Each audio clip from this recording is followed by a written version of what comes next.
tiempo para esta charla, a los estudiantes también y a los invitados, bienvenidos. Nosotros les agradecemos porque siempre un placer, hacemos una neurosis de repetición cuando venimos a EAP. Ya tiene que repetir. ¿Me han oído? Yo tengo una voz. Ah, Mary. Mary. Alors, est-ce que c'est que tu fais là?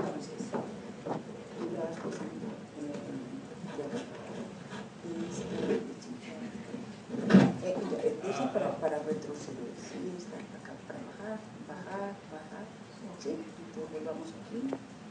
Allez, empezado a venir quizás cada año. Por supuesto, que ustedes son muy buenos estudiantes, muy buenos profesores. Muchos de esos estudiantes ahora son profesores tiempo completo, pero ustedes tienen algo secreto y es las 4 estaciones en el mismo día. Que nos encanta. Entonces, venir acá es encontrar el clima que debería existir en el paraíso.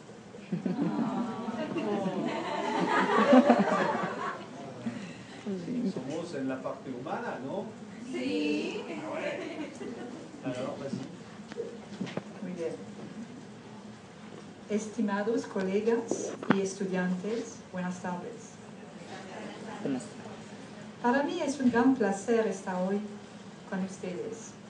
Le agradezco a la profesora Mary Gallego por su amable invitación a dar esta conferencia. Le agradezco también al profesor Rodrigo Muñoz por su ayuda preciosa con la preparación de esta alocución en español. Me ha pedido reflexionar con ustedes sobre las dimensiones fundamentales de la gestión humana a partir del rumbo filosófico. Al respecto y con el objetivo de asegurar la coherencia de la presentación, he preparado un texto para guiar mi lectura. Les ruego me disculpen por mis limitaciones idiomáticas. Como los temas que yo voy a tocar son muy complejos, yo voy a utilizar el método de PowerPoint con mucho transparentes para ayudarles a visualizar. Se dice que una imagen vale 100 palabras, ¿no? 1000. La pregunta que debemos hacer es cómo volver más humanas las prácticas de la gestión sin caer en las recetas superficiales y oportunistas. Trataré entonces de reflexionar aquí sobre este importante reto. En el pasado se decía de la medicina que era a la vez un arte y una ciencia. Actualmente se ha convertido mucho en una práctica técnica que se soporta ampliamente sobre la ciencia. Se decía también que la administración era una ciencia y un arte. En la época de la economía industrial de Taylor, Fayol y sus sucesores, la dimensión técnica ha sido determinante y dominante hasta nuestros días. Con la nueva economía y la sociedad del saber, las dos dimensiones, arte y técnica, cohabitan, pero la dimensión artística deviene en adelante en un favor clave. A título simplemente indicativo, puesto que esto no será mi tema de la conferencia, yo desearía recordarles que la administración de cada empresa u organización comprende dos dimensiones que el profesor Chanla ha identificado como la administración de las cosas y la dirección de las personas, de las cuales podemos ver aquí algunos elementos. Igualmente, podemos ver en este transparente un esquema que muestra esas dos dimensiones, aunque de manera diferente. Ha sido desarrollado por los profesores Allaire y Firsirotu de la Universidad de Quebec en Montreal. Se trata de las dimensiones firme y organización. El propósito consiste en presentarles los resultados del trabajo que realicé sobre un esquema de base que llamé el rombo filosófico y que me llevó a formular un segundo esquema a partir del cual he identificado los 4 modos de ser que encontramos en el ser humano. Esta reflexión ha sido nutrida por muchos años de experiencia en el campo de la administración y otros tantos de estudio académico.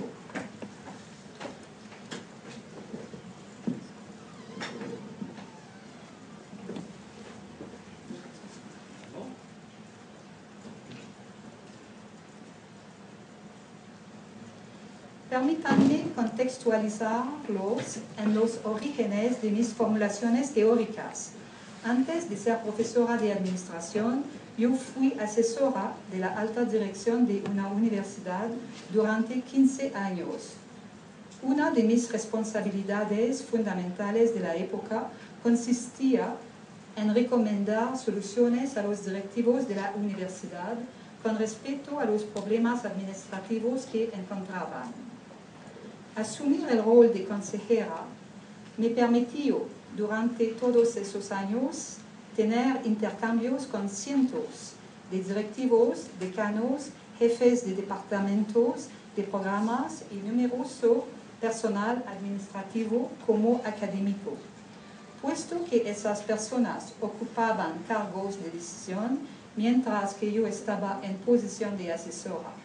Mi obligación y desafío consistía en aprender a conocerles bastante bien para poder proponerles soluciones que fueran aceptables para ellos en lugar de soluciones técnicas prefabricadas.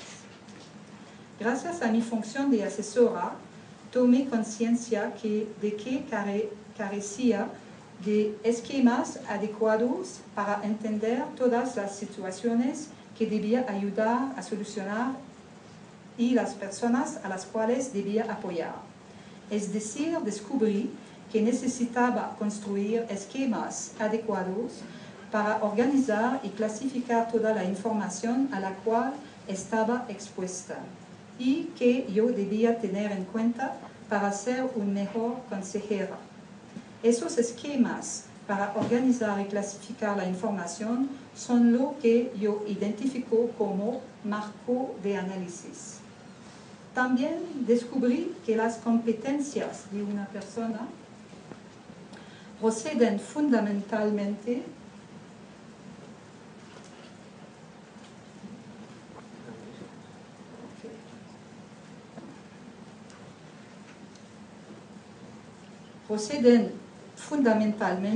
de dos fuentes. Primero, de los conocimientos que la persona comparte con los otros profesionales. Y segundo, de la estructura intelectual específica de cada individuo, que le permite descifrar la realidad. Esas dos fuentes de conocimientos constituyen los marcos de referencia propios de cada persona. Vienen de su formación, su experiencia, su cultura, entre otras. Y hoy día voy a presentarles un marco de análisis, 2 marcos de análisis, para organizar la información y el saber. Estos descubrimientos y toma de conciencia progresivos y relacionados con mi experiencia laboral me ayudaron a identificar poco a poco las partes del rombo filosófico y los elementos propios de cada manera de ser que constituyen los 2 esquemas de comprensión que ahora les presentaré. La imagen del iceberg se me ocurrió cuando... Vive en el norte, Sí. en el frío. Ustedes no pueden crear un esquema creativo con el iceberg porque todavía no hay un iceberg que ha llegado en la costa Colombiano. caribe. Quizás ustedes podrían ayudarme a encontrar una imagen que es apropiada por aquí. Bon, la imagen del iceberg se me ocurrió cuando yo buscaba una persona para discutir y resolver algún problema. Al escuchar a esta persona, le observaba y me preguntaba cuáles son los elementos subyacentes al relato de esta persona. ¿Cuál es, en el fondo, la verdadera situación? ¿Por qué la persona actuó de tal manera? ¿Quién es esta persona en realidad? ¿Cuáles son los rasgos característicos de su manera de razonar? Para tener respuestas a este tipo de preguntas, no podía simplemente interrogar a la persona. Debía observarla, escucharla y sacar mis propias conclusiones. Cada vez que un problema me era expuesto, esta imagen del iceberg me venía al espíritu. Y tal como lo podemos observar, la parte sumergida es mucho más importante. ¿Dónde está? No, c'est un robot philosophique, l'iceberg. Voilà. Eso es un iceberg. Por si acaso, a pesar que jamás han encontrado un iceberg, tiene esta forma. Y como ustedes pueden observar, la parte sumergida es mucho más importante e influyente que la parte visible. Y para mí es lo mismo en las personas. Yo debía saber que hay en dessous, ¿cómo se dice? Abajo. Abajo. Abajo. En los momentos, ¿no? Sacamos. En los momentos en que una persona entra en relación con otras, constatamos que la parte visible está constituida principalmente por las prácticas, conductas, actividades y acciones.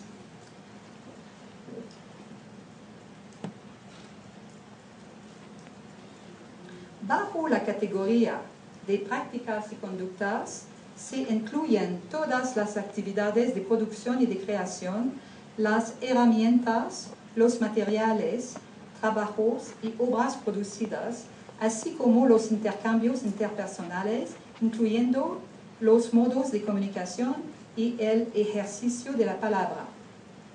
¿Cuál es la razón de ser de las conductas y de las prácticas? ¿Cuál es su finalidad? Es la búsqueda de lo útil, del bienestar, de lo bueno y de lo bello. Como ven, se trata de algo que es mucho más que la sola dimensión económica de eficacia, eficiencia o de productividad. La metodología. Cuando tratamos de explicar la elección de tal o cual práctica o conducta, las primeras preguntas que se nos ocurren son: ¿por qué la persona actuó de tal manera? ¿Qué factores justifican esas prácticas, esas conductas, esas acciones, la parte visible? En términos científicos, deciríamos de dónde procede su validez. En general, la primera respuesta es de naturaleza metodológica.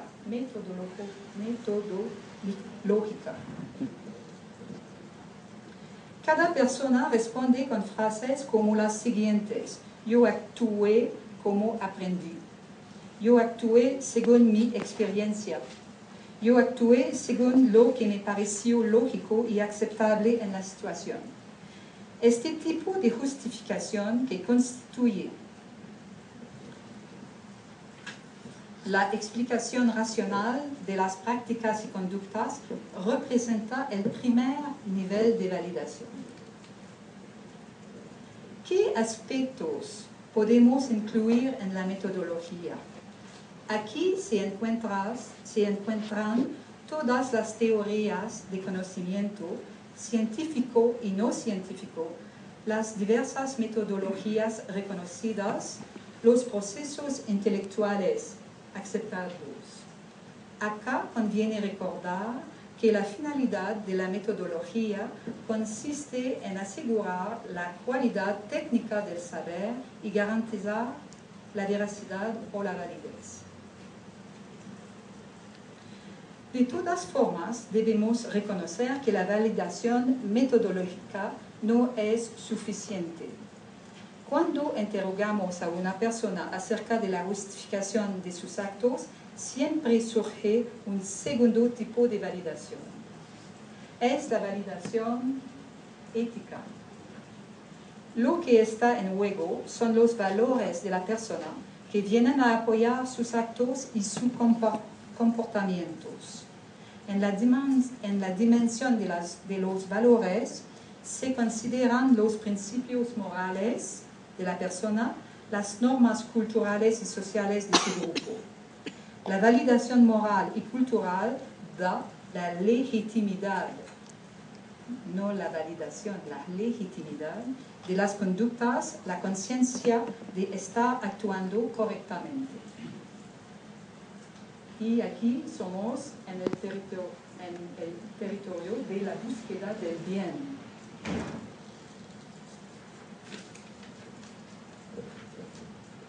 Finalmente, tenemos que señalar la existencia de otro nivel de explicación, aún mucho menos claro, que también nos ayuda a comprender las prácticas y conductas. Lo que determina mis conductas es más profundamente mi manera de ser.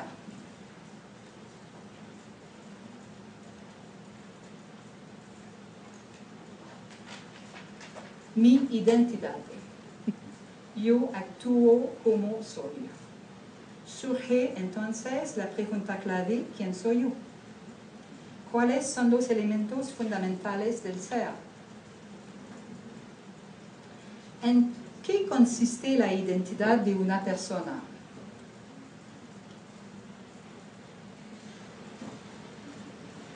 Podríamos afirmar con Gusdorf, un filósofo francés, que la identidad se configura fundamentalmente a partir de 4 formas de relación, a saber, la relación consigo mismo, es decir, cómo me percibo. Segundo, la relación con los otros, o cómo considero a los demás. Tercio, la relación con la naturaleza y el mundo material.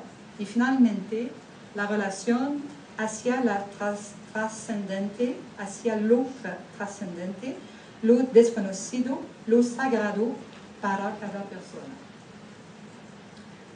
¿Cuáles elementos implica la identidad? Esta nos ofrece el marco de referencia general de cada persona, que a su vez define su sentido de sí, su unidad y su singularidad.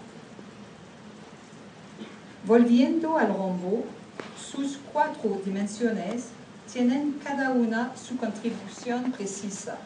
A través de las actividades se busca la realidad concreta. Mediante la adopción de metodologías,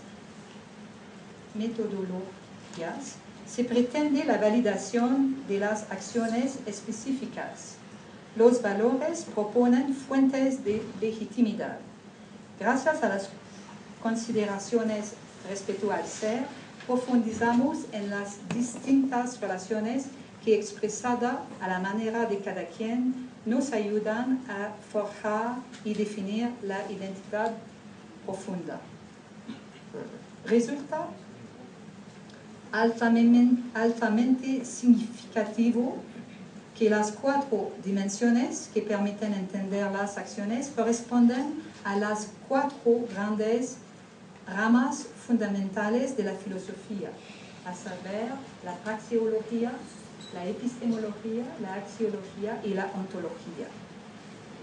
Gracias a su poder explicativo y su solidez filosófica, he formulado y adoptado el rombo como el hilo conductor que orienta mis observaciones y análisis de las situaciones organizacionales concretas. A través del rombo he podido descifrar y conceptualizar los 4 modos de ser que discutiremos a continuación. Son los 4 maneras de ser. ¿Bien? ¿Sí? Arquetipo. ¿Ah? Arquetipos, sí, son arquetipos. No existen en la realidad. Quizás pueden existir, pero son arquetipos.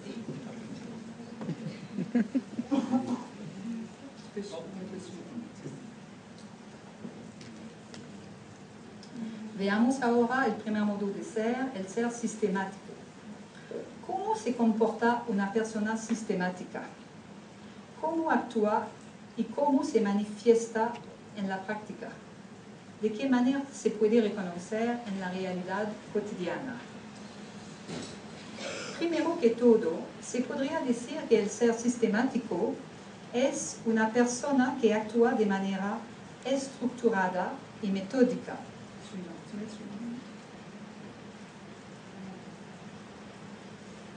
Identifica problemas singulares que son reagrupados en compartimientos o subsistemas estructurantes. De ahí desarrolla una temática general sobre la cual trabaja. Es una persona que busca organizar las cosas de una manera lógica y definitiva. La persona sistemática se caracteriza por su determinación y disciplina para abordar los asuntos que le son confiados, los cuales estudia, analiza y prepara cabalmente. En términos generales, este tipo de personas se destaca por sus actividades y habilidades de estructuración. Observamos que permanentemente busca la exactitud y la precisión y, en la medida de lo posible, busca apoyarse en documentos escritos y formales. Algunas de las consecuencias de abordar la realidad en esta manera se reflejan, por ejemplo, en el hecho que al culminar su análisis y sentirse preparada, la persona sistemática asume posiciones que defiende con convicción. La revisión extensa de un tema de manera sistemática le conduce a proponer normas, reglas impersonales y sistemas de comportamiento que explican y prescriben los patrones de relación entre variables. Otros resultados de la sistematización son el desarrollo de planes y procedimientos. ¿Sobre qué elementos metodológicos se fundan las acciones de una persona sistemática? ¿Qué factores otorgan validez a sus acciones? En esta dimensión, la realidad se construye y se descubre a partir de los datos, registrados y clasificados con rigor. La verdad o la realidad no se encuentra simplemente en los hechos concretos. La etapa de reflexión que sigue a la observación de los hechos concretos se manifiesta por el sistemático en forma de abstracción y de generalización, a partir de las cuales pueden derivarse conclusiones válidas. Por ejemplo, después de realizar observaciones particulares sobre un objeto concreto, se identifican las características generales de la situación, es la abstracción, y se define un concepto que se aplica de manera uniforme a todos los objetos de la misma naturaleza observados, es la generalización. La persona actúa en relación con la organización o el sistema y sus componentes. busca asociaciones comprensibles y vínculos lógicos en las diversas manifestaciones de la realidad. El ser sistemático se reconoce por su metodismo, su meticulosidad, su fiabilidad y su rigor. Se evidencia el espíritu de análisis y de geometría del que nos hablaba Pascal. Los valores. Pasando a otra dimensión, podemos preguntarnos cuáles son los valores morales y culturales reconocidos por el ser sistemático y por su grupo de referencia. El valor central es el orden. Para el pensamiento sistemático, una palabra clave es el logos, que en griego significa el mundo bien organizado, por contraste con el caos. En consecuencia, los valores que se derivan de este principio son la coherencia y la disciplina. Se podría esperar que las personas sistemáticas actúen de conformidad con las reglas y los modos aceptados de funcionamiento y que respeten la legalidad. La preocupación por la perfección es un ideal a alcanzar. Y finalmente, la identidad. Abordemos ahora la discusión acerca de la identidad del ser sistemático. Tal como le hemos mencionado en la presentación del rombo, su ontología puede comprenderse mediante 1. La reflexión acerca de la persona, sus orientaciones hacia los demás, hacia la naturaleza y el mundo material, y finalmente su relación con lo sagrado. Examinaremos la ontología del ser humano sistemático para cada uno de los 4 modos de ser a partir de estas 4 relaciones. ¿Cómo podemos definir a la persona sistemática? ¿Qué factores la caracterizan? Al examinar su esencia, podríamos afirmar que los individuos sistemáticos pueden ser definidos como personas de principios. Al interrogarnos acerca de la forma de organización privilegiada para establecer relaciones con los demás, encontramos que se otorga gran importancia a las relaciones formales, a la especificación de funciones y al desarrollo de estatutos bien definidos. La organización jerárquica aparece como arquetipo y principio regulador de las relaciones humanas del ser sistemático.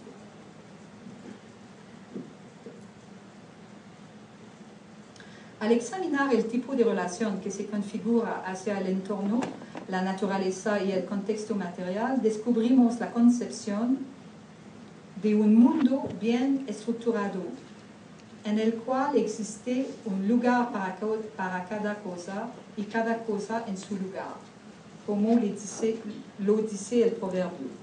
En griego existía una palabra particular para designar este mundo, cosmos, que significa un mundo bien ordenado. Entonces, ¿qué es sagrado para una persona sistemática?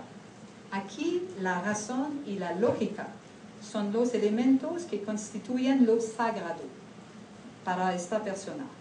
Para ella, la mayor debilidad humana es la irracionalidad y lo ilógico. Los elementos anteriores nos permiten identificar cierto tipo de personas que reflejan al arquetipo del ser sistemático, que encarnan su forma de ser. En este sentido, algunas representaciones clave son las del abogado, el contador, el urbanista, el ingeniero de sistemas.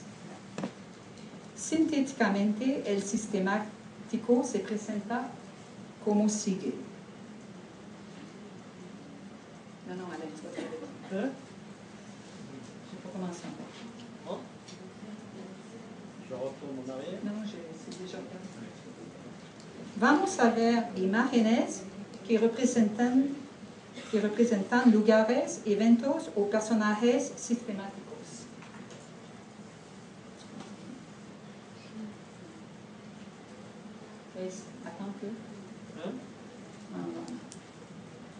Es Bordeaux, la ciudad de Bordeaux.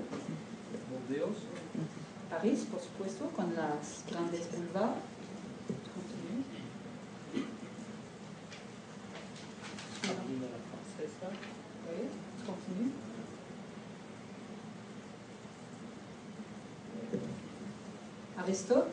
Aristóteles, c'est ça?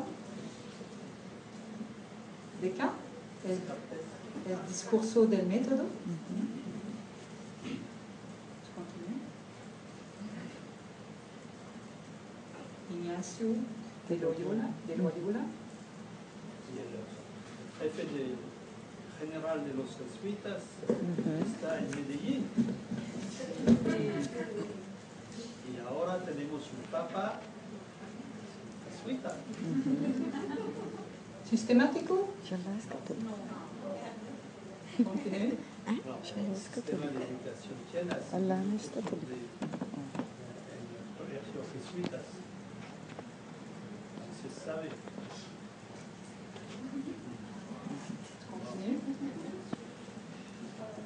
Continue. ¿Conocen ustedes esas personas? Taylor Oui, y Fayol son sistemáticos claro. con sus principios. Continue.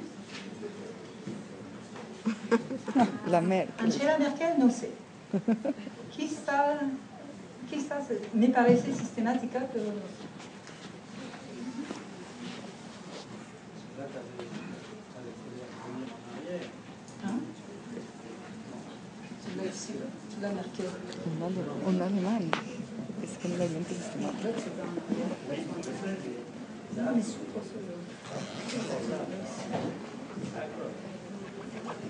ve una persona sistemática. Sí. ¿Cómo me trata? La Merkel. Las normas ISO son una expresión del pensamiento sistemáticos, el droit, el derecho, convenios colectivos.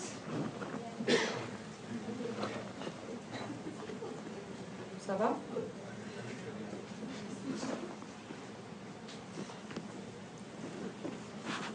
Para producir este tipo de actividad debe ser muy sistemático. Es la perfección. Es el círculo del sol.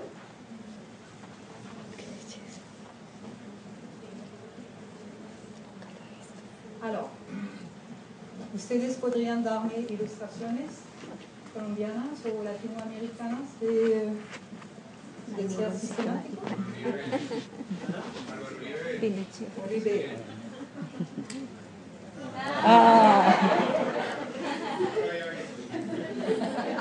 Como estaba de joven a mí. Ahora está canoso. Ahora voy a hablar del ser pragmático. ¿Cómo ser sistemático? Ah, ok. Porque cada manera de ser tiene su patología. ¿Entienden? El arquetipo es normal. Hay 4 posibilidades de ser normal.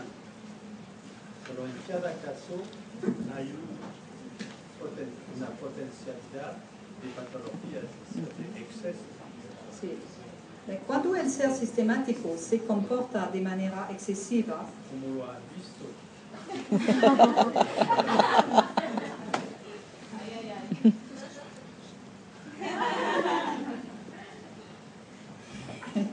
encontramos problemas significativos, tales como el dogmatismo, el fanatismo, la ideología.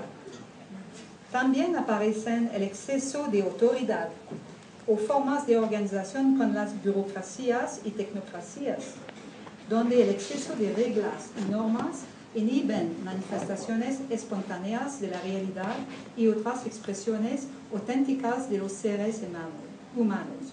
Una gestión más humana se caracterizaría con poner mayor atención a esos posibles excesos. ¿Ça va? ¿Todo bien hasta ahora? Sí. Alors, ustedes deben, si me permite, tratar de ver una descripción de esos arquetipos, de ver cuál es el arquetipo donde se sienten más cómodos. ¿Entienden? Porque es una forma de striptease ontológico. ¿Entienden? Sí, Como René ha hecho un striptease sistemático al frente de ustedes. yo soy sistemática. ¿Ha visto su No es una falta, taxonomía, sus es un esquemas? carácter. Bon, Bon, d'accord. bien. Bien. A continuación les presentaré el segundo modo de ser, que es denominado el ser pragmático. Para comenzar, preguntémonos cuál es el comportamiento de una persona pragmática. ¿Cómo actúa en la práctica? ¿De qué manera se le reconoce en la realidad cotidiana? Primero que todo, podemos decir que es una persona a quien le gusta resolver problemas concretos. Como se dice en la cotidianidad, es un empírico. Su orgullo consiste en desarrollar soluciones eficaces que funcionen bien. Su preocupación central es el afán por mejorar e innovar. Es una persona de proyectos, a quien le gusta probar, desarrollar y adelantar nuevas ideas y realizaciones. Sus esfuerzos se concentran alrededor de la elaboración de obras concretas, especialmente buscando el logro de resultados tangibles a corto plazo. Sus principales cualidades operacionales son la ingeniosidad, la rapidez, la pertinencia. Su eslogan representativo es asegurarse que las cosas se hagan. Métodos. Para conocer sus métodos debemos preguntarnos acerca de los factores sobre los cuales se fundan sus acciones y los elementos que le confieren validez a estas. Al respecto, observamos que la persona pragmática actúa basándose en la observación, la exploración y la experimentación. Principalmente, procede por tanteo hasta que descubre o inventa una solución pertinente para la situación específica. Sus reflexiones se apoyan sobre cálculos, relaciones de correlación, métodos cuantitativos. Es evidente su gusto por construir modelos y maquetas. Podríamos caracterizar su manera general de pensar como la de un espíritu proclive al descubrimiento y la invención.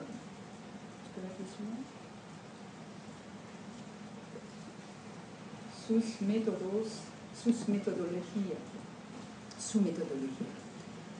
En este contexto, siguiente, nos interrogamos cuáles son los valores morales y culturales reconocidos por la persona pragmática y por su grupo de pertenencia. Encontramos aquí que el valor central es la utilidad. Para él, lo que realmente importa es poder ser útil, realizar acciones y cosas que ofrezcan resultados concretos en las situaciones presentes. En general, se preocupa por lo inmediato. Así, una afirmación frecuente es: no dejes para mañana lo que puedes hacer hoy. Su más grande urgencia es la búsqueda de la eficiencia, la eficacia, la productividad en todas y cada una de sus actividades, procurando hacer más, cada vez más rápido y utilizando menos medios y recursos, siempre inspirado por el propósito de lograr objetivos. Esta persona se caracteriza por su apertura al cambio, su curiosidad y su propensión al riesgo. Para abordar la reflexión acerca de la identidad del ser pragmático, nos apoyamos, como lo expliqué antes, en la exploración de las 4 relaciones fundamentales que la configuran y definen. Al preguntarnos cómo se puede definir la persona pragmática, qué es lo que la caracteriza, nos percatamos que es una persona esencialmente centrada sobre la acción y los resultados. En este sentido, su identidad se define según su quehacer y sus logros. Al examinar cuál es la forma de organización que privilegia la persona pragmática en el momento de establecer relaciones con nosotros, descubrimos la red como configuración dominante. Dentro de esta red, sus nodos y conexiones, observamos que la persona establece relaciones oportunistas y temporales con los demás, siempre en función del problema del que quiere resolver en el momento y para satisfacer las necesidades inmediatas. Cuando la situación está solucionada, concentra su atención en otras cosas y a otros interlocutores, es decir, en otros nodos de la red. ¿Cuál es su tipo de relación hacia la naturaleza y el entorno material que lo rodea?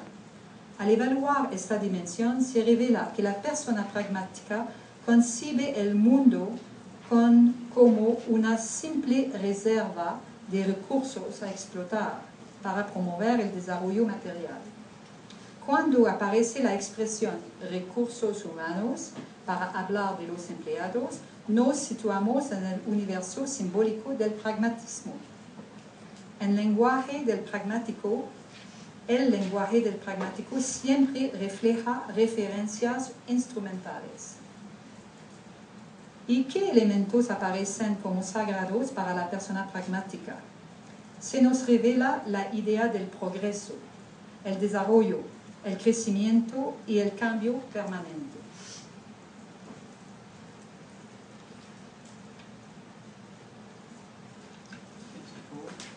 ¿Qué tipo de personas representan el modo de ser pragmático?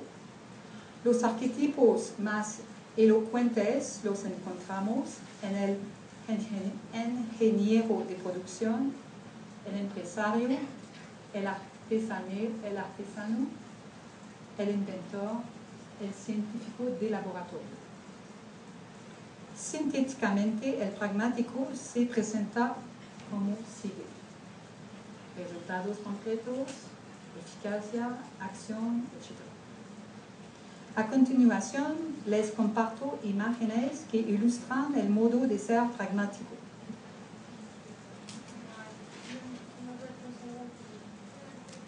Una patología. Resultados concretos.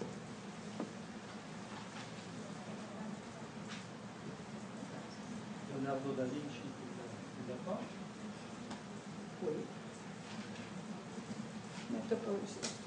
Regarde les images surtout. Parce que je n'ai pas tourné. J'ai pas tourné dans le texte. Tiempo es dinero. Son los paisas. Leonardo da Vinci. ¿Qué es este? Un char d'assaut. ¿Cómo se dice char d'assaut?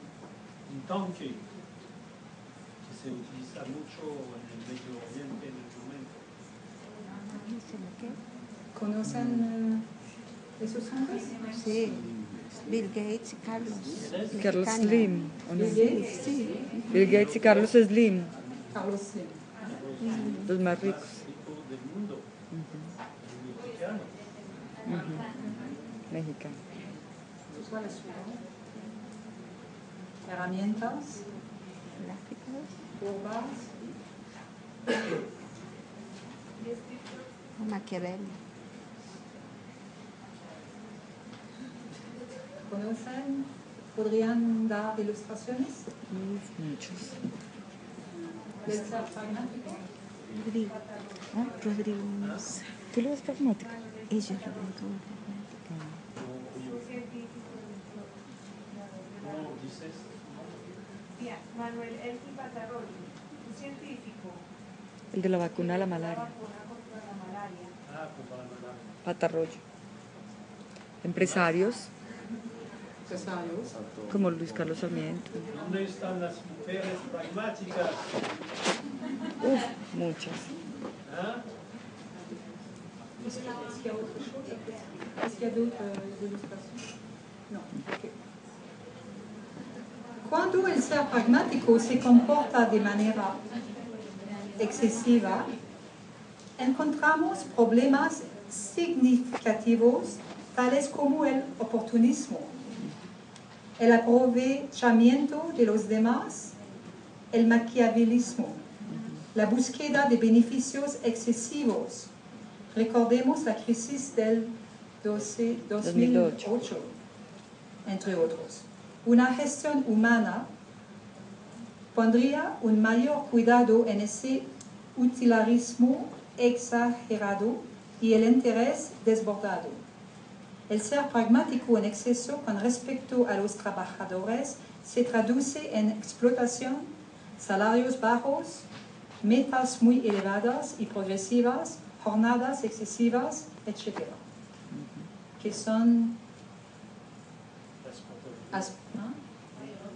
que son patologías que conocemos ahora, patologías del pragmatismo.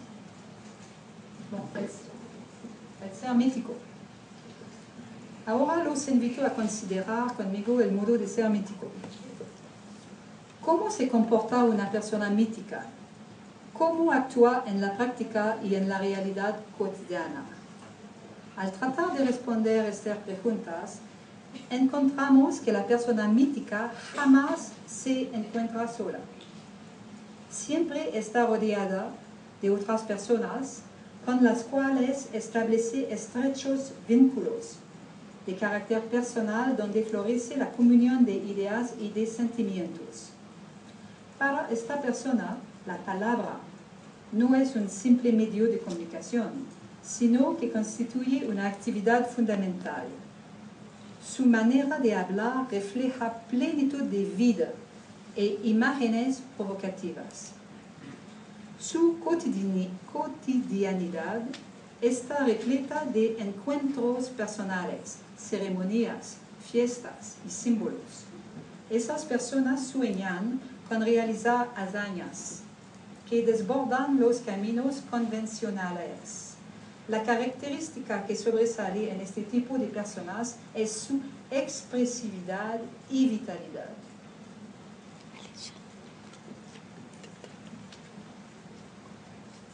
Sí, la comida.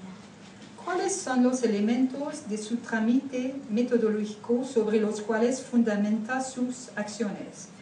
¿Qué criterios otorgan validez a las acciones de una persona mítica? Al revisar las respuestas que generan este tipo de interrogantes, descubrimos que las personas míticas se inspiran para actuar en las tradiciones históricas y en la legitimidad que confiere la evocación del pasado. Para los seres míticos, la memoria y el pasado son criterios de validez importantes para elegir, explicar y justificar sus prácticas y conductas. En este contexto, cada persona se posiciona en relación a un origen, a una filiación. Yo soy el hijo o la hija de. Mi maestro es. Yo pertenezco a tal familia o tal grupo. Tanto los lazos de suelo como de sangre son significativos, en tanto reflejan conexiones que definen las relaciones entre individuos. La familia extensa, el parentesco, hacen parte de los referentes naturales para la persona mítica. La referencia al grupo y a la memoria colectiva generan como consecuencia que la persona mítica tratará de imitar y de emular las acciones descartadas que han sido ejecutadas por personajes reconocidos por el grupo. Su manera de razonar relatos. Para el mítico, el mito es una forma de expresión corriente y dominante que refleja el pensamiento y favorece la expresión. Las personas que privilegian la dimensión mítica interpretan y se relacionan con su entorno apoyándose fuertemente en su intuición, su olfato, su inspiración. En este contexto, la pregunta central que orienta nuestra reflexión es ¿cuáles son los valores morales y culturales reconocidos por esta persona y por su grupo de referencia? Encontramos que el valor clave es la lealtad al jefe y al grupo, que genera la solidaridad y la cohesión. En este tipo de contexto, el individuo no existe, se opaca, se diluye en el grupo. Todo es común en el grupo. En consecuencia, hay necesidad de compartir y de ser generoso. La pertenencia al grupo se define de manera categórica y excluyente. Se hace parte del grupo o se hace exógeno a él. En la colectividad, los antepasados, los precursores y los ancianos juegan allí un rol central. La permanencia de la memoria ayuda a explicar el valor central que se otorga al prestigio, la fama, la filiación y el honor. Una de las exigencias fundamentales de las personas míticas consiste en respetar la palabra dada. La expresión palabra de honor expresa bien esta dimensión que se refleja en las dinámicas sociales, cubriendo ámbitos que van desde lo íntimo afectivo hasta los intercambios públicos y materiales. La identidad. Para comprender mejor la ontología del ser mítico, exploremos ahora las 4 dimensiones fundamentales. ¿De qué manera podemos definir la persona mítica? ¿Cuáles son sus características esenciales? En su campo es un personaje que se destaca por su carisma, su posición, su reputación u otras características particulares. ¿Cuál es la forma de interacción privilegiada para establecer vínculos con los demás? La familia y la comunidad constituyen los arquetipos organizacionales que inspiran todas sus formas de relación, que referencian sus vínculos hacia los demás. Tanto el territorio compartido como el origen común pueden convertirse en ejes que articulan la identidad. ¿Cuál es el tipo de relación que se evidencia frente al medio ambiente particular y frente a la naturaleza en general y al mundo material? En esta dimensión aparecen nociones como el hogar, la tierra natal, la patria, la naturaleza como patrimonio común. ¿Y qué constituye lo sagrado para una persona mítica? Fundamentalmente es la noción de vida, incluyendo la muerte, por supuesto, y el más allá. Se aspira a la perenidad y, en consecuencia, se aprecia la fecundidad, la descendencia, la supervivencia. ¿Y qué tipo de personas representan el ser mítico? Los arquetipos son el padre de familia, el jefe del grupo, la mamá también, sí. El jefe del grupo, el Hiode, el héroe. Sintéticamente, el mítico se presenta como civil. Y ahora vamos a ver imágenes que representan eventos, lugares o personajes míticos. Aquí, los dos torres son la atentado de 2001 es un evento mítico, es una agresión contra el poder, el símbolo del poder americano, es muy mítico. Aquí también la Torre Eiffel, son carros, este carro, Harley Davidson, avión, son no solamente productos técnicos, son míticos. Eventos míticos. Olímpicos, los olímpicos. Y aquí ¿conocen Tiananmen. Y por supuesto el mariage, ¿cómo se dice? Matrimonio. Champán, La boda, bebé, la naissance. El nacimiento. Qué belleza. Personajes míticos. Qué bonita pero mucho Divina, hermosa.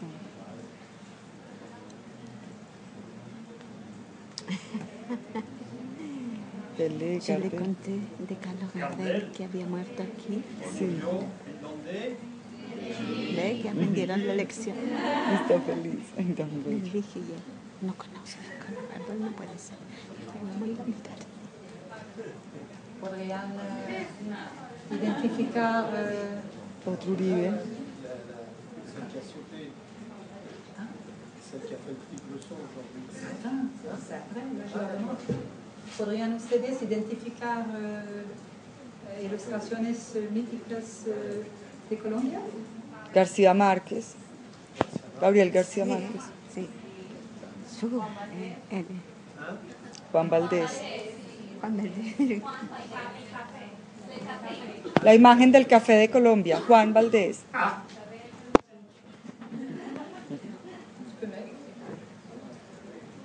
Botero, claro. Ay, divino, me fascina Botero. Me encanta. Ay, Catherine Bargain, la que ganó ayer. Sí. Ayer no era un mito. Sí, ya Y hoy ahora es. ha empezado su carrera. Las realmente silletas, de qué nuevo belleza. mito, a pesar de sus buenos resultados anteriores. Tener una medalla de oro es la hazaña de la hazaña. La hazaña de la hazaña. Ay, tan linda. Ahora usted ve, Tiene una sonrisa esa niña, ¿la has visto las noticias? ya, esta Dice mujer que en la no. televisión, Sí, no sé. Yo escuché, no sé, no se me quedó. buscar la bonita, Muy bonita. con el salto elegante, la cabalgata, Los carros antiguos. ¿Cómo le llamaban esos autos? Nuestra comprensión del ser mítico estaría incompleta si no consideramos sus posibles falencias. Por ejemplo, tenemos que tener en cuenta que cuando el ser mítico se comporta de manera excesiva, encontramos problemas como el nepotismo, el clientelismo, el tradicionalismo, el rechazo o la animadversión hacia el progreso, la xenofobia y otras formas de nacionalismos exacerbados y excluyentes. Una gestión más humana, desde el punto de vista mítico, aprovecha este rasgo para generar cohesión sin manipulación, más comunidad sin autoritarismo y, en general, más humanismo sin confundirlo con la alienación y el aprovechamiento verbal. El ser relacionado. Otro ser mítico es Pablo Escobar. es el último. Triste, pero es Después van a poder patológico. ir a comer.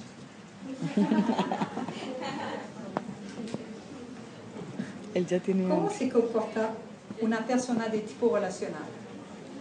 ¿Cómo actúa en la práctica? ¿De qué manera podemos reconocerle en la realidad cotidiana? En primer lugar, es una persona que procura establecer relaciones individualizadas con los demás, vínculos directos de persona a persona. En las reuniones y encuentros con otros seres humanos, los representantes del tipo relacional escuchan atentamente, preguntan, construyen la relación gradualmente.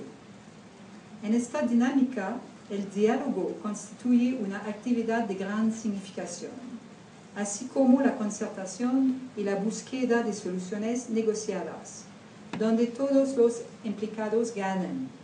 Dentro de las características sobresalientes encontramos la cortesía y la diplomacia. ¿Cuáles son los fundamentos metodológicos que confieren validez a sus acciones? Al tratar de responder estos interrogantes, encontramos que la persona relacional es muy sensible al contexto particular y cada vez único, y actúa según este contexto. El método privilegiado es la observación participante, pues allí las significaciones se descifran, se liberan y se construyen progresivamente. En las personas relacionales predomina el pensamiento sintético y se le concede una gran importancia a las aspiraciones de comprensión, a la hermenéutica. En el mismo sentido aparecen como actitudes fundamentales la preocupación por el buen juicio, el sentido común y, por supuesto, la empatía hacia los demás.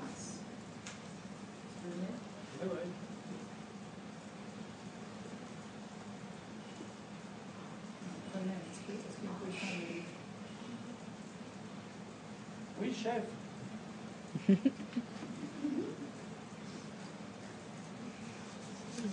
Para conocer mejor a la persona relacional, necesitamos explorar también sus valores morales y culturales. Al hacerlo, encontramos que los valores primordiales son la igualdad, el respeto por el otro y la promoción de la diversidad. Puesto que cada persona se reconoce como única y sin igual, se espera de ella altas dosis de autonomía y responsabilidad. Como contraparte, el respeto de las particularidades de los demás, encontramos la autenticidad. La equidad aparece como el valor fundamental que orienta el buen sentido y el sano juicio al tomar decisiones y resolver dilemas. ¿Cómo podemos definir a la persona del tipo relacional? ¿Cuáles son los elementos que la caracterizan? Fundamentalmente, podemos afirmar que la persona relacional ha avanzado significativamente hacia el desarrollo pleno de su ser, la autorrealización, concepto que los científicos sociales denominan individuación, término que no debe confundirse con el de individualismo. De hecho, la persona relacional ha logrado una maduración genuina de su yo, lo cual le permite insertarse sanamente en la sociedad y establecer relaciones abiertas, iguales, auténticas y respetuosas con los demás. Se inscribe en la responsabilidad social.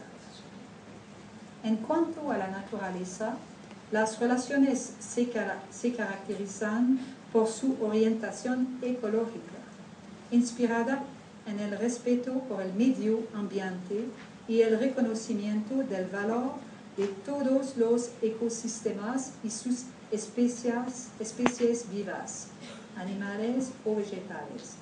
El ser relacional expresa una gran sensibilidad por la biodiversidad en todas sus manifestaciones, comprendido el desarrollo sostenible. Sostenible.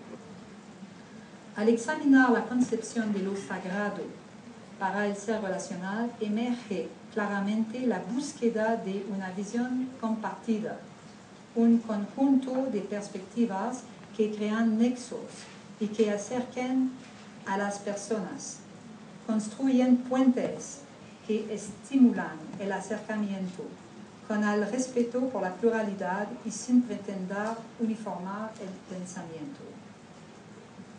Como prototipos del ser relacional encontramos al conciliador, al mediador, a los árbitros, a los negociadores y a los diplomáticos. Sintéticamente, el relacional se presenta como sigue.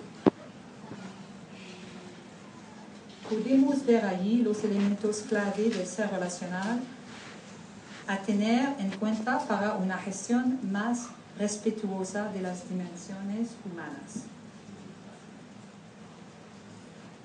La patología del ser relacional caería en uno de los siguientes roles: el marullero, es decir, quien aprovecha su potencial relacional para promover intrigas y relaciones oscuras, subrepticias; el narcisista, que termina perplejo frente a su propia imagen y se toma como el centro de referencias, como el eje principal de las relaciones; el individualista, en oposición a la individuación, que pierde la perspectiva, procurando que las dinámicas relacionales le favorezcan de manera preferencial. Al actuar de esta manera, altera equilibrios sociales y hiere las sensibilidades fundamentales de otras personas. Y ahora vamos a ver imágenes.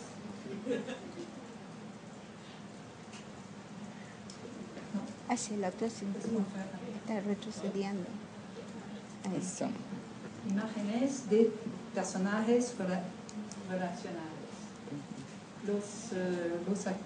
Les accords de Camp David, los acuerdos de paz de Camp David, por supuesto Obama y Kennedy. Mandela. El primer Obama. Oui, actualmente Obama El Obama con los drones. parece cambiar. Eso es lo que Los decía. drones, ¿cómo se dice? Yes, we can change. Cuando da Él órdenes sí que para sale joven. hacer bombas, Clinton. aviones sin, Ah, mire qué lindo el Papa. sin piloto. ¿Cómo se dice esos? Drones. ¿No? No, ¿cómo será? ¿Cuál será?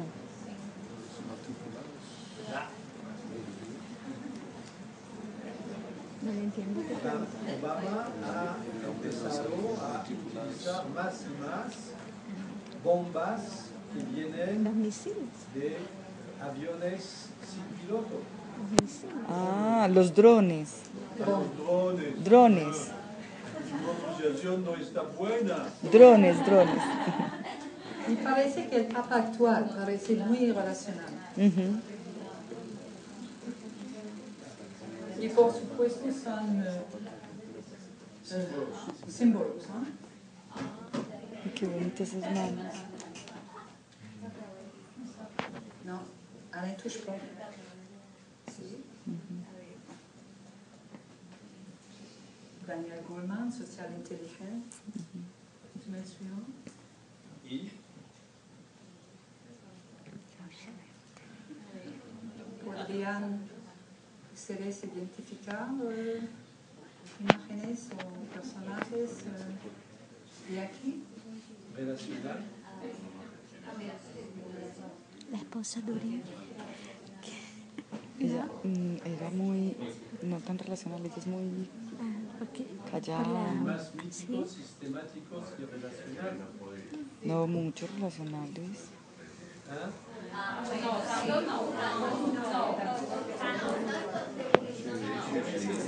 La chilena es colombiana, es chilena. Pero es relacional, pero se está yendo a patológico. Es relacional, pero está exagerando en querer quedar bien con todos. En excesivo. Parece para nosotros, parece muy relacional. Lula da Silva, sí, sí. Y la Bachelet. ¿Qué piensa la chilena? ¿Qué piensa la chilena? De verdad. Sí, De la Bachelet. sí. Que también es mística. ¿Cómo es? Médica. Ustedes Médica. pueden ver. Hay esos tipos de personajes existen en la sociedad. ¿Vean? Bueno, hemos llegado ahora al fin de la presentación. ¿Qué conclusiones podemos elaborar a partir de esta reflexión? De manera específica, me gustaría invitarlos a enfocar la atención sobre ciertos puntos que me parecen importantes.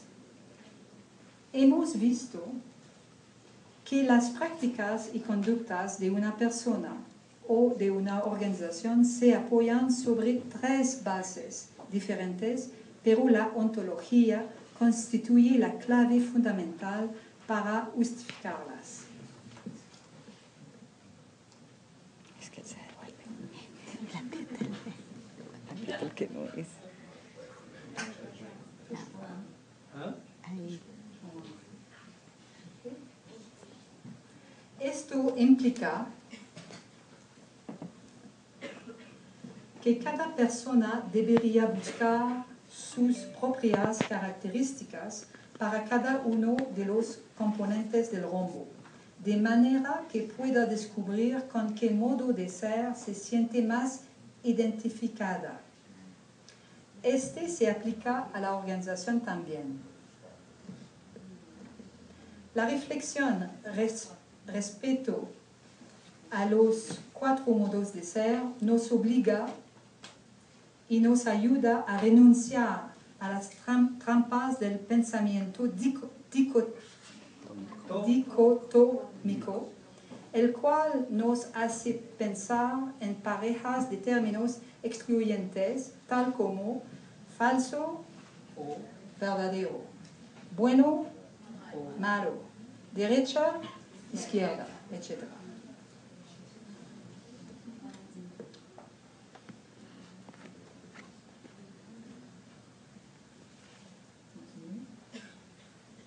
No, dazu erklären. Ah, pardon.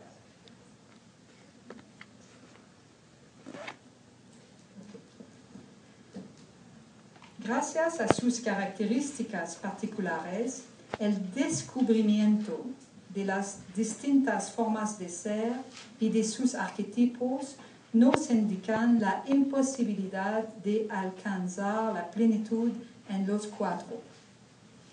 Por lo tanto, aprendemos a valorar la humildad, la tolerancia y la comprensión. Pero, normalmente, pertenecemos a 1 o 2 modos de ser. No solo aprendemos a aceptar a los demás y a respetar sus formas de ser auténticas, sino que nos percatamos de la importancia de saber escoger colaboradores diferentes, de tal forma que evitemos copias narcisistas y prefiramos mejor rodearnos con personas que nos complementen genuinamente. Como nosotros. ¿Verdad? Total. Los que nos conocen, René es muy sistemática y pragmática y yo soy muy relacional y mítico. Pero hay una pregunta después. Nuestro. ¿Quién se? Va a explicar nuestra vida privada.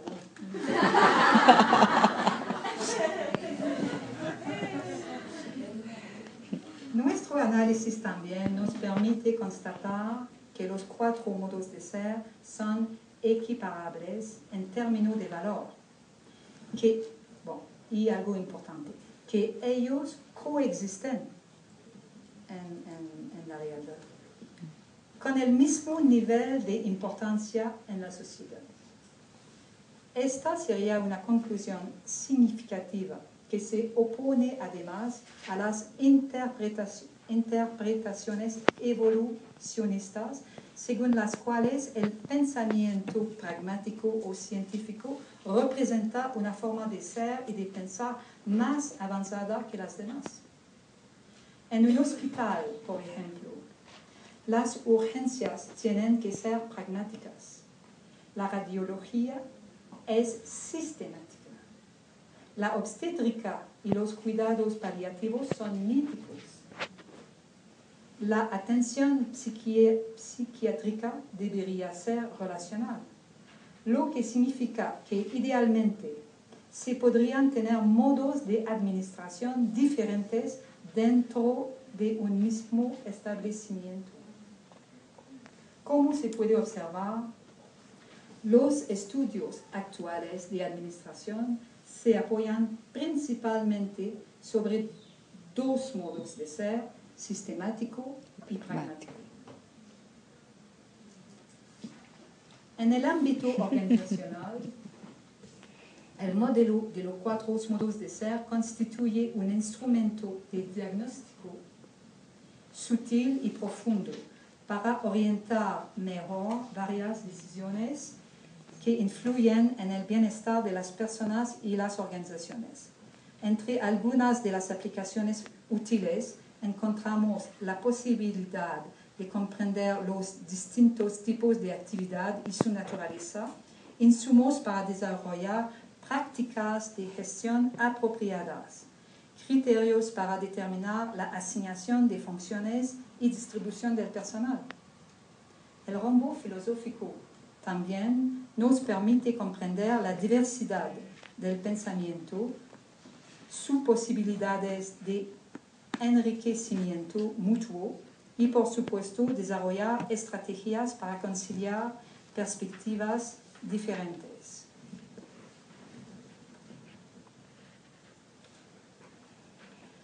Es importante destacar que en un contexto de diversidad son los valores los que van a permitir de reunir a personas y organizaciones diferentes en un espacio de diálogo y encuentro.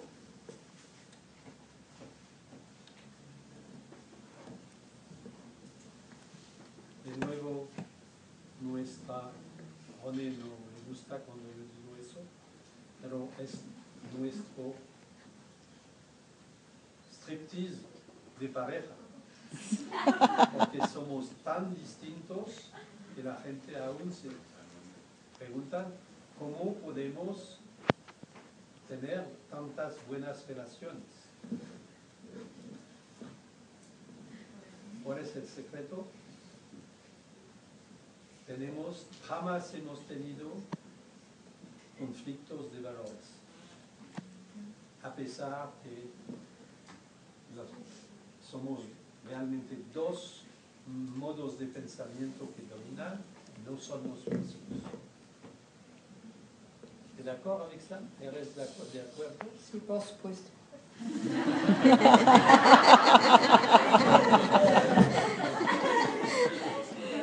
Se ve que tengo influencia ahora, es conciliadora.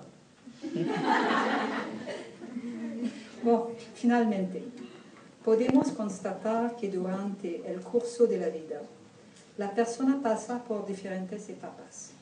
Generalmente, al comienzo de su carrera, las actividades concretas son las grandes protagonistas, es decir, la praxeología.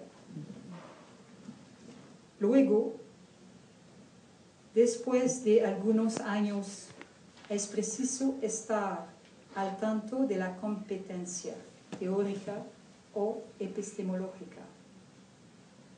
Cuando llegan los puestos de dirección y de decisión, la dimensión ética y cultural, la axiológica, cobra mayor importancia. Y luego, a medida que se avanza hacia la autorrealización del yo, la ontología se despliega Se está como una gran variable dominante. Hemos llegado al final de esta reflexión. Les agradezco su atención y para mí ha sido un placer compartir estas ideas y estos momentos con todos ustedes.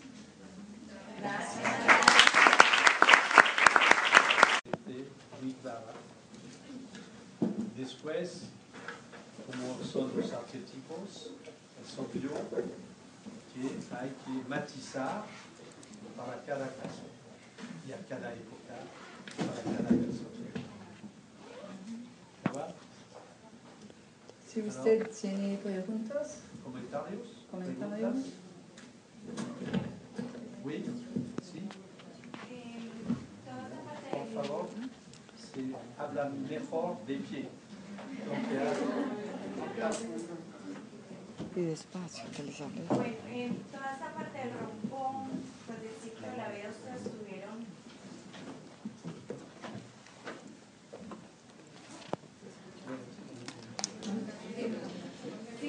tuvieron de pronto alguna base de sustentación en el eneagrama de la personalidad, que tiene de pronto algunas similitudes de la psicología humanista, que de pronto puede determinar alguno de esos pasos con los 9 tipos de identificación de la personalidad.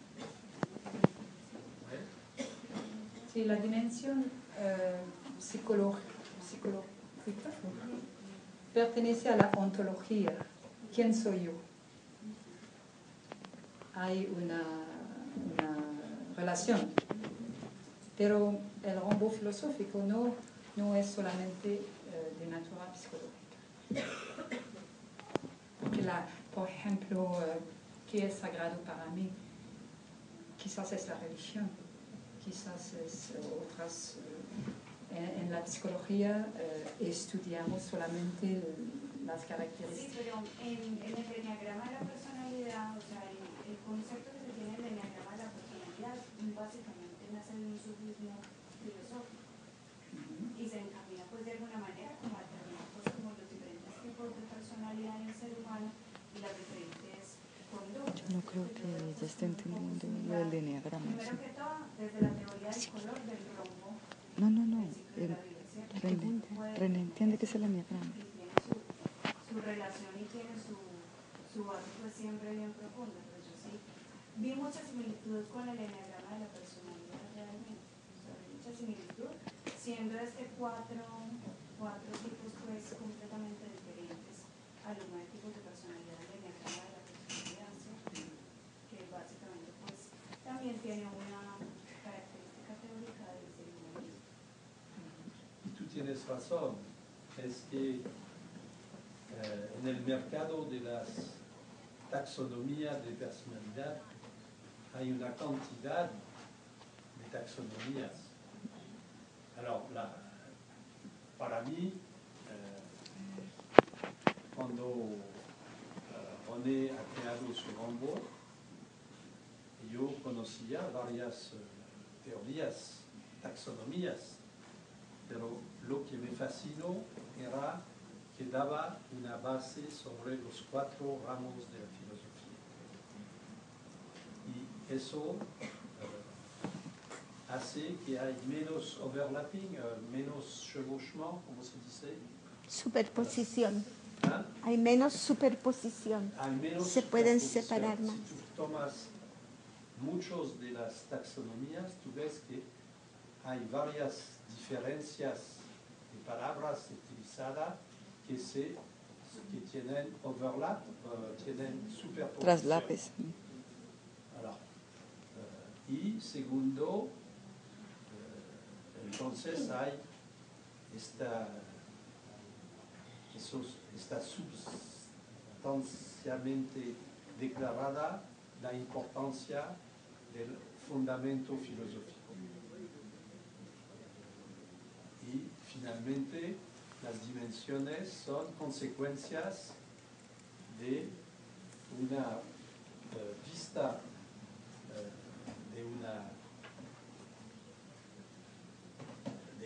lo repito, de una clasificación y de la integración de los 4 ramos de la filosofía. Sabe que lo que ustedes han hecho, estoy seguro, filosofía, pero la manera con la cual la filosofía está enseñada generalmente es con los autores, Platón, Aristóteles, y se pierde cuáles son las grandes preguntas filosóficas que son qué práctica, qué metodología, qué epistemología, qué valor y finalmente qué ontología, con la relación entre los 4.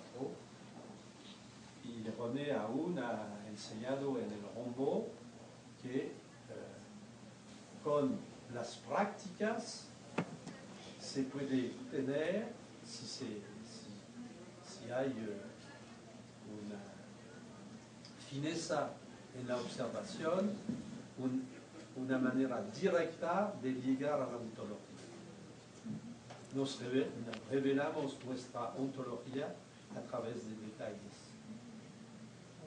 Alors, por supuesto, lo que han visto es algo que es una síntesis de muchos trabajos y especialmente una síntesis de su tesis doctoral que era sobre los fundamentos filosóficos de la administración.